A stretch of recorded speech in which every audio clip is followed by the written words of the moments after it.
அனைவருக்கும் வணக்கம். Welcome to AR creation சமையல். ஏஆர் சமையல் என்ன பார்க்க போகிறோம்னா அவல் கொழுக்கட்டையும் கார சட்னியும் தான் இப்போ பார்க்க போகிறோம். ரொம்ப ஈஸியாக அவல் இருந்துச்சுன்னா 10 நிமிஷத்தில் இந்த அவல் கார கொழுக்கட்டை நம்ம செஞ்சிடலாம். இந்த ஈவினிங் ஸ்நாக்ஸாகவும் எடுத்துக்கலாம், நம்ம நைட்டு டிஃபனாகவும் நம்ம இதை எடுத்துக்கலாம். வாங்க இந்த அவல் கார கொழுக்கட்டை எப்படி செய்கிறதுங்கிறத இந்த வீடியோக்குள்ளே போய் பார்க்கலாம். அவல் கொழுக்கட்டை இப்போ எப்படி செய்கிறதுன்னு பார்க்கலாம். அவல் கொழுக்கட்டை செய்கிறதுக்கு பார்த்திங்கன்னா 1 கப் வெள்ளை அவல் எடுத்திருக்கேன், அது கெட்டி அவல் எடுத்திருக்கேன். இதுக்கு பார்த்திங்கன்னா கெட்டி அவல் செஞ்சிங்கன்னா தான் இந்த கொழுக்கட்டை நல்லாயிருக்கும். இப்போ இந்த ஒரு பாத்திரத்தில் இதை சேர்த்துடலாம்.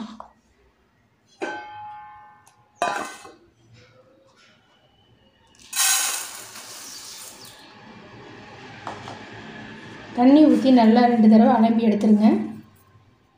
இப்போ 2 தடவை நல்லா கழுவி எடுத்துட்டேன்.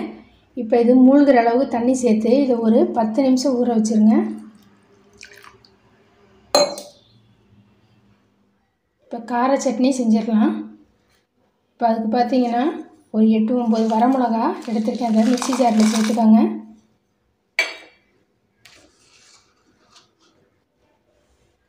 கூடவே சின்ன வெங்காயம் ஒரு 7 சின்ன வெங்காயம், கூடவே பார்த்திங்கன்னா ஒரு நல்லா பழுத்த ஒரு தக்காளி, தோலோடையே ஒரு 6-7 பல்லு பூண்டு,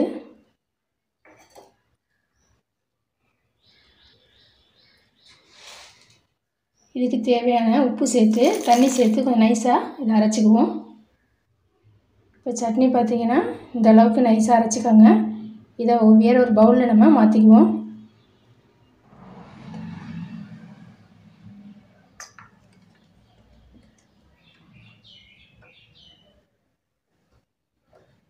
இப்போ எண்ணெய் நல்லா காஞ்ச பிறகு 1 ஸ்பூன் கடுகு உப்பு சேர்த்துக்கோங்க.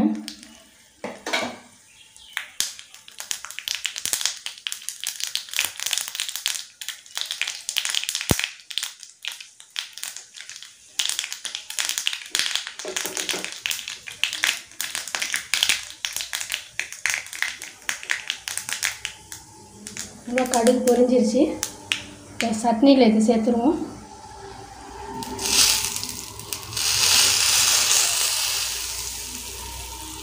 இப்போ சட்னி ரெடி. இப்போ அவல் பார்த்திங்கன்னா நல்லா ஊற வச்சாச்சு. ரொம்ப நிறையா தண்ணி ஊற்றி ஊற வச்சிடாதீங்க, இல்லை குழஞ்சி போயிடும். இப்போ நல்லா தண்ணியை பார்த்திங்கன்னா புழிஞ்சி எடுத்து அவளை மட்டும் நான் எடுத்து தனியாக வச்சுருக்கேன். இப்போ இதுக்கு சால்ட்டு சேர்த்துக்கலாம்.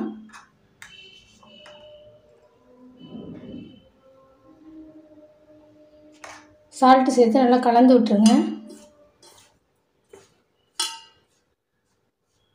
இப்போ அவலை நம்ம தாளிச்சிருவோம். இப்போ கடாய் காஞ்ச பிறகு ஆயில் சேர்த்துக்கோங்க.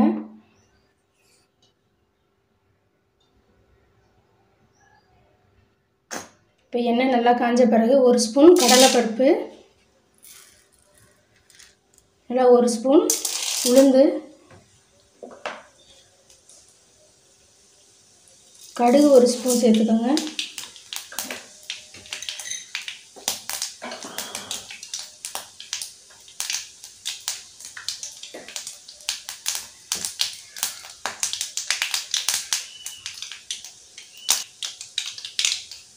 நல்லா கடுகு பொரிஞ்ச பிறகு சிறிதளவு பெருங்காயத்தூள் சேர்த்துக்கோங்க. குட்டி குட்டியாக கட் பண்ணி வச்சுருக்க பச்சை மிளகாய் கொஞ்சம் சேர்த்துக்கோங்க. கருவேப்பிலை கொத்தமல்லி கட் பண்ணி சேர்த்துக்கோங்க.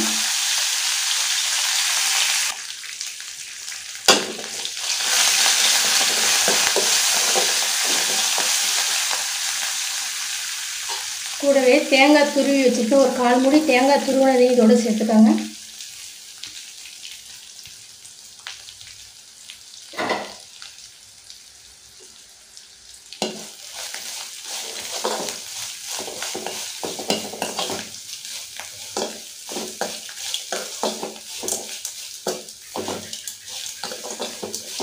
இல்லை 1 நிமிஷம் நல்லா அந்த தேங்காயில் பார்த்திங்கன்னா ஈரத்தன்மை இருக்கும், அதை நல்லா ஃப்ரை பண்ணிக்கோங்க.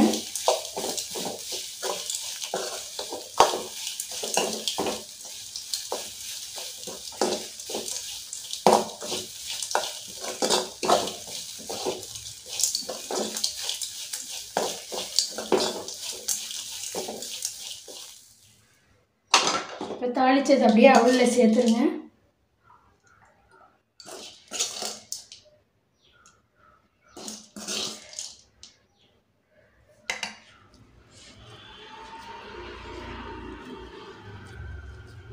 இந்த மாதிரி கொழுக்கட்டையாக இந்த மாதிரி பிடிச்சு வச்சுருங்க. இப்போ இதை கொழுக்கட்டையாக நான் பிடிச்சிட்டேன் பாருங்கள்.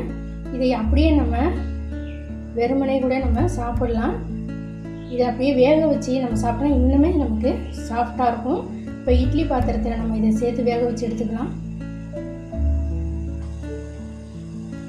கொழுக்கட்டையை ஒன்றா இட்லி தட்டில் சேர்த்து வேக வச்சுருவோம்.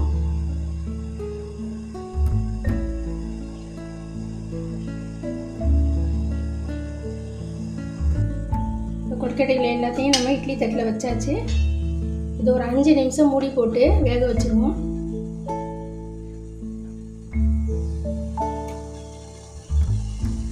ஓப்பன் பண்ணி பார்த்துருவோம். சூப்பராக சாஃப்டாக இருக்குது பாருங்கள். இப்போ அடுப்பை ஆஃப் பண்ணிடலாம். இதை ஆற விட்ட பிறகு எடுத்துடலாம். எவ்வளோ சூப்பராக அவல் கொழுக்கட்டை செஞ்சுட்டோம் பாருங்கள். 10 நிமிஷத்தில் அவல் இருந்துச்சுன்னா நம்ம செஞ்சுருவோம். அதுக்கு கூடவே பார்த்தீங்கன்னா மேட்சிங்காக கார சட்னி. இப்போ எப்படி இருக்குன்னு டேஸ்ட் பண்ணி நான் காமிக்கிறேன்.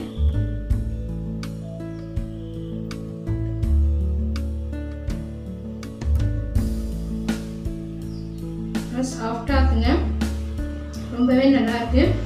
கண்டிப்பாக நீங்கள் ட்ரை பண்ணி பாருங்கள். ட்ரை பண்ணி பார்த்துட்டு எப்படி வந்திருக்குன்னு ஃபீட்பேக்கில் கமெண்ட் போடுங்கள். இந்த வீடியோ பிடிச்சா லைக் பண்ணுங்கள், ஷேர் பண்ணுங்கள், சப்ஸ்கிரைப் பண்ணுங்கள். மீண்டும் இன்னொரு வீடியோவில் நம்ம சந்திப்போம். அது வரைக்கும் டாடா பாய்.